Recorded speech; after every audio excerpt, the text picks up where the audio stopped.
महाराष्ट्र में जारी सियासी घमासान के बीच पूर्व महाराष्ट्र सीएम और भाजपा नेता देवेंद्र फडणवीस ने नई दिल्ली में गृह सचिव से मुलाकात करते हुए पूरे प्रकरण पर कार्रवाई की मांग की। देवेंद्र फडणवीस ने गृह सचिव को सील बंद लिफाफे में सबूत सौंपे। वही पत्रकारों से बात करते हुए देवेंद्र फडणवीस ने महाराष्ट्र सरकार पर गंभीर आरोप लगाते हुए दावा किया कि पुलिस महकमे में तबादले और पोस्टिंग में बड़े स्तर पर भ्रष्टाचार को लेकर खुफिया विभाग की रिपोर्ट पर महाविकास आघाड़ी सरकार ने कार्रवाई नहीं की।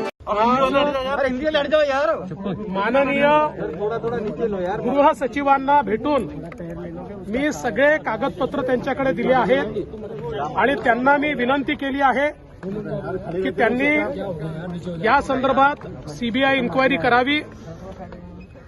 माननीय गृह सचिवांनी सांगितलंय की कागदपत्राची ते पडताळणी करतील आणि सरकार त्यावर जी काही योग्य कारवाई आहे, उचित कारवाई आहे, ती कारवाई सरकार करेल। खरं म्हणजे माझं स्पष्ट मत आहे, 25 ऑगस्ट पासून हा सगळा रिपोर्ट सरकारकडे असताना आणि तत्कालीन डीजीपींनी स्पष्टपणे रिकमेंड केलेलं असताना की याची सीआयडी इन्क्वायरी करा, त्याच्यावर कुठलीच कारवाई का झाली नाही? कोणाला वाचवण्याचा प्रयत्न सरकार करत होती?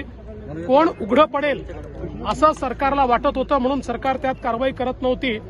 या गोष्टींचं उत्तर आम्हाला मिळालं पाहिजे आणि म्हणून या सगळ्या गोष्टी मी गृह सचिवांना दिल्या। महाराष्ट्र सरकारने सीबीआई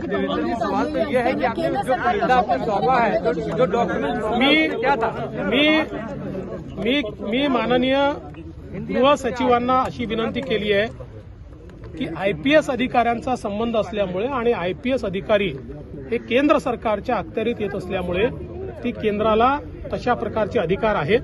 आता त्याच्यावर ते आहेत की नाही, करता येईल की नाही, या संदर्भात ते त्याच्यावर निर्णय करतील, पण आम्ही इथे थांबणार नाही। आवश्यकता पडली तर या संदर्भात कोर्टातही जाऊ। माननीय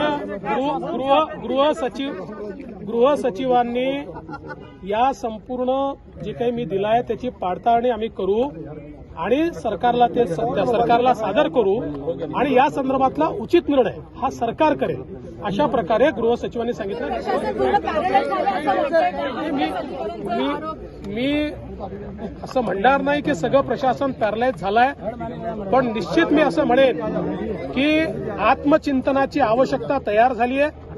कशा प्रकारे जे पोलीस दल देशातलं सर्वोत्तम पोलीस दल आहेत त्याच्यामध्ये ज्या प्रकारच्या घटना बाहेर येत आहेत, ज्या प्रकारे पोलीस दलात जे लोक 17 वर्ष सस्पेंड आहेत त्यांना घेतलं जातं, प्राईम पोस्टिंग दिलं जातं आणि ते त्या ठिकाणी बॉम्ब ठेवतात, खंडणी वसूल करतात, मर्डर करतात आणि त्यातनं पोलीस दलातले कार्यरत अधिकारी मंत्र्यांच्या विरोधात ज्या प्रकारचं पत्र देतात किंवा ज्या प्रकारचे पुरावे समोर येतात, यातनं निश्चित एक मोठं प्रश्नचिन्ह निर्माण झालंय। या संक्रमणातनं महाराष्ट्र पोलिसला बाहेर काढावंच लागेल आणि खऱ्या अर्थानं सत्य हे बाहेर आणावं लागेल।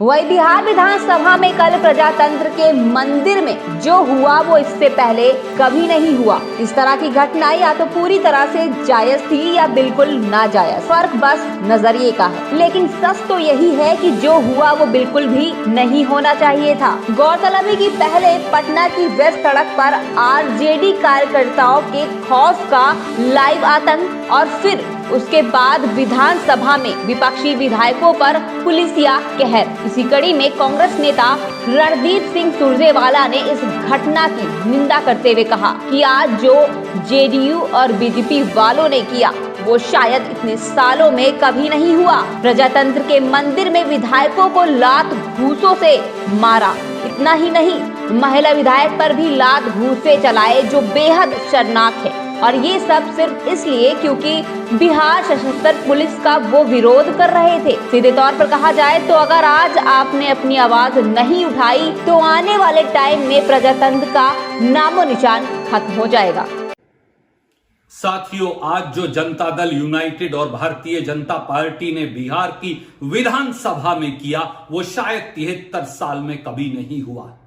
प्रजातंत्र के मंदिर यानी बिहार की विधानसभा के अंदर विधायकों को लात और घूसे से पुलिस के द्वारा पिटवाया गया, विधायकों पर पत्थरबाजी हुई, विधायकों और महिला विधायकों को घसीटा गया, विधायकों को मार मार कर अधमरा कर दिया गया। और क्यों?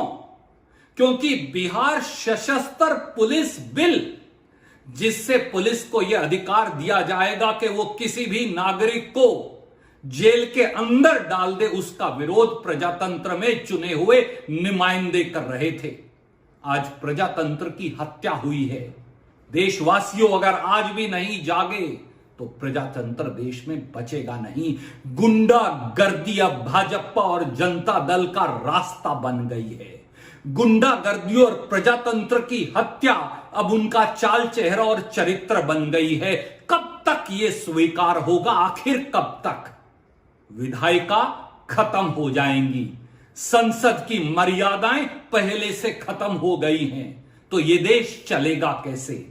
चुने हुए प्रजातंत्र और चुने हुए विधायकों के अधिकारों का अगर ऐसे हनन होगा, अपमान होगा और जनता की आवाज को ऐसे कुचला जाएगा, तो बहुत देर ये देश और इसका संविधान बच नहीं पाएगा।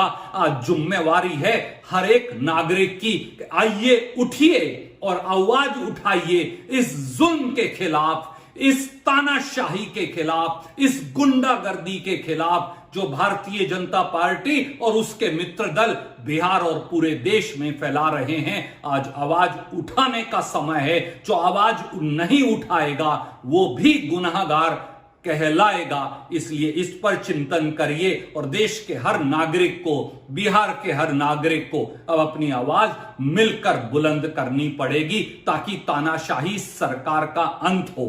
जय हिंद।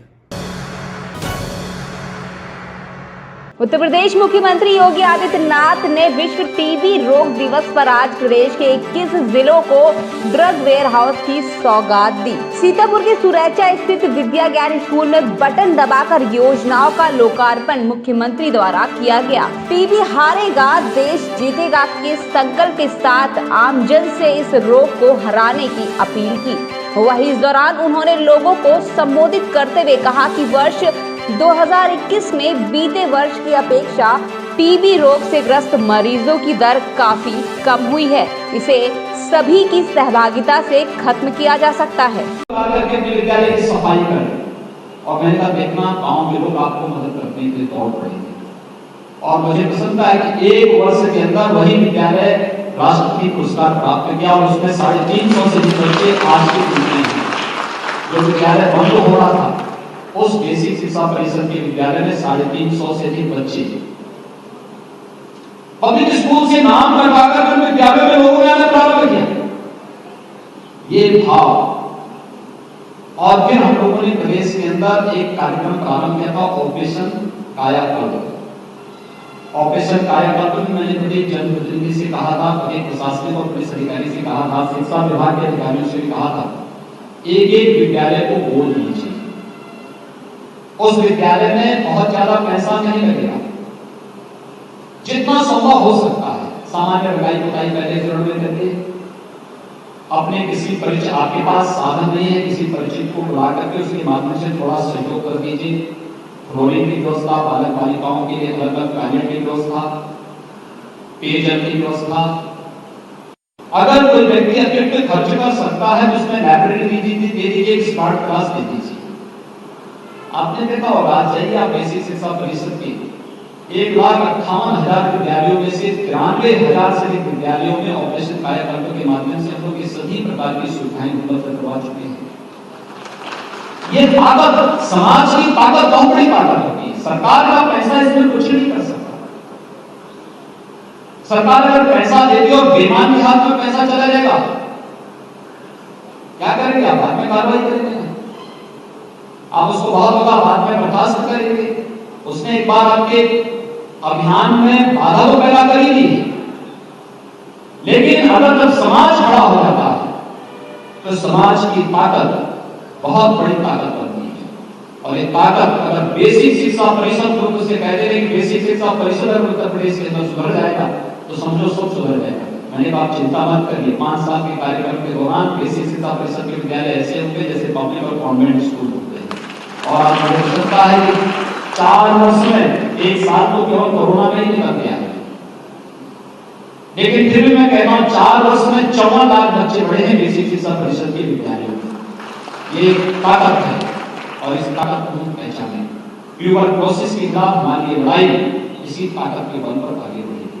हर जनप्रतिनिधि, हर प्रशासनिक अधिकारी, हर पुलिस का अधिकारी, हर शिक्षा विभाग का अधिकारी और हर कर्मचारी एक व्यक्ति को ट्यूबरक्लोसिस से ग्रसित जो भी व्यक्ति हो, बच्चा हो, कोई भी हो, उस तक दवा पहुंचाने की व्यवस्था करना और स्वास्थ्य विभाग एक व्यवस्था प्रारंभ करे, डिजिटल प्लेटफॉर्म इसमें तैयार करे, ऐसे लोगों को ट्रेस करने के लिए एक व्यापक अभियान टेक्नोलॉजी का उपयोग हम करें और टेक्नोलॉजी का उपयोग करते हुए अगर हम लोग इस अभियान को प्रारंभ कर देंगे 2025 के पहले उत्तर प्रदेश ट्यूबरक्लोसिस से पूरी तरह मुक्त होगा और प्रधानमंत्री जी के टीबी मुक्त भारत के सपने को हम साकार करने में सफल होंगे। मुझे विश्वास है सीतापुर जनपद से प्रारंभ हो रहा यह अभियान अपने लक्ष्य को जरूर प्राप्त करेगा। एक बार फिर से मैं आज के इस अवसर पर विश्व क्षय रोग दिवस के अवसर पर हम सब एक साथ मिलकर के प्रदेश के उन सभी बच्चों को जो ट्यूबरक्लोसिस से ग्रसित हैं उन्हें टीबी मुक्त करने के इस अभियान का हिस्सा समाज का प्रत्येक जागरूक नागरिक बनेगा। आप सबके प्रति मैं हृदय से साधुवाद देता हूँ। होली की मंगलमय शुभकामनाएं आप सबके प्रति व्यक्त करते हुए शुभकामनाएं देता हूँ। धन्यवाद। जय हिंद।